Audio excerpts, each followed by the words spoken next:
শিশুদের জন্য নতুন কিছু তৈরি করা মানেই যেন ভালোবাসা আর যত্নের ছোঁয়া। এই ভালোবাসা থেকেই আমি একটি সুন্দর, আরামদায়ক ও রাজকীয় বেবি ড্রেস তৈরি করার সিদ্ধান্ত নিলাম। ড্রেস তৈরির জন্য বেছে নিয়েছি সিল্কের কাপড়, যা শুধুমাত্র আরামদায়কই নয়, বরং শিশুর জন্য কোমল ত্বকের খুবই উপযুক্ত। এই ড্রেস তৈরি করার জন্য আমি মূলত দুইটা কালারের কাপড় নিলাম। একটা হচ্ছে সাদা এবং নীল। দুইটা কালারের কম্বিনেশনে ড্রেসটা অসাধারণ হবে বলে আমার মনে হয়েছে। এই ড্রেসের উপরের অংশে আলাদা একটা ডিজাইন এবং নিচের অংশে আলাদা একটা ডিজাইন হিসেবে আমি মূলত সিলেক্ট করেছিলাম। এখানে আমি নিচের অংশে কিছু খুব সুন্দর ফুল দিয়ে ডিজাইন করেছি, আবার উপরের অংশে কিছু কাপড়ের ফুল ব্যবহার করেছি। সত্যি বলতে বাচ্চাদের এই ধরনের ড্রেসগুলো তৈরি করতে আমার কাছে ভীষণ ভালোই লাগে। যদিও এই ধরনের ড্রেসগুলো তৈরি করাটা খুবই সময়ের ব্যাপার, কিন্তু যখন পুরো ড্রেসটা কমপ্লিট করি তখন যেন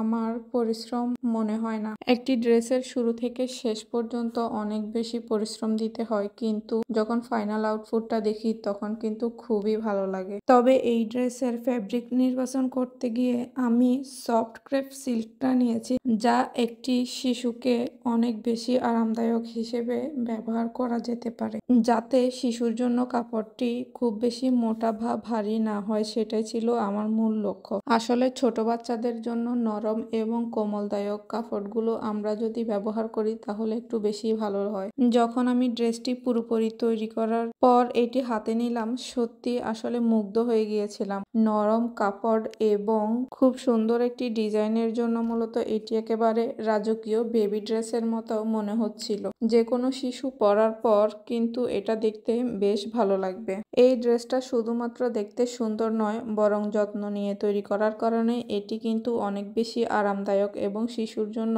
একদম পারফেক্ট হয়েছে। সিল্কের নরম ছোঁয়া, স্টাইলিশ ডিজাইন এবং ভালোবাসা দিয়ে তৈরি এই পোশাকটি যে কোনো বিশেষ মুহূর্তের জন্য একেবারে উপযুক্ত বলে আমি মনে করি। সত্যি বলতে এই ড্রেসটা শেষ করার পর মনে হচ্ছিল আমি যেন নিজেই পরে ফেলি, কারণ দেখতে এত বেশি অসাধারণ লাগছিল আমার কাছে। তবে নিজের ডিজাইন করা, তাই জন্য মনে হয় নিজের কাছে একটু বেশি ভালো লাগতেছে। আপনাদের কাছে কেমন লেগেছে সেটা অবশ্যই জানাবেন। আর এরকম সুন্দর সুন্দর ড্রেসগুলো তৈরি করা দেখতে চাইলে সেটাও জানাতে পারেন। পরবর্তীতে আমি নতুন একটা ড্রেসের ডিজাইন নিয়ে আসবো। আবারও নতুন একটা ড্রেস দেখার জন্য অপেক্ষা করুন আপনারা সবাই। আর অবশ্যই এই ড্রেসটা কেমন হয়েছে সেটা জানাতে ভুলবেন না।